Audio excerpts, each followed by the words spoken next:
ভারতের অর্থনীতি দ্রুত বর্ধনশীল হলেও রপ্তানিমুখী পণ্য উৎপাদনে বাংলাদেশ ভিয়েতনামের কাছে পিছিয়ে পড়ছে দেশটি। যেমন পোশাক, চামড়া, টেক্সটাইল ও ফুটওয়্যার পণ্য রপ্তানিতে 2002 সালে ভারতের হার ছিল 0.9%। 2013 সালে তা বেড়ে দাঁড়ায় 4.5%। কিন্তু বিশ্ব ব্যাংকের মতে 2022 সালে তা কমে দাঁড়িয়েছে 3.5%। বিপরীতে 2022 সালে এই পণ্যগুলোর বৈশ্বিক রপ্তানিতে বাংলাদেশের হার ছিল 5.1% এবং ভিয়েতনামের ছিল 5.9%। মঙ্গলবার বিশ্বব্যাংক প্রকাশিত এক প্রতিবেদনে এমন তথ্য জানা গেছে। সংস্থাটি জানিয়েছে, গত এক দশকে ভারতের অর্থনৈতিক প্রবৃদ্ধি সত্ত্বেও দেশটির পণ্য ও পরিষেবার বাণিজ্য হ্রাস পাচ্ছে। বিশ্বব্যাংক বলছে, রপ্তানি বাড়াতে ভারতকে বাণিজ্যের খরচ কমানোর পাশাপাশি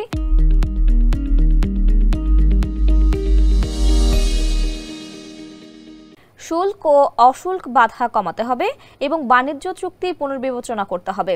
বিশ্বব্যাংক আশা করছে, ভারতের অর্থনীতি বর্তমান অর্থবছরে 7% হারে দ্রুত বৃদ্ধি অব্যাহত রাখবে।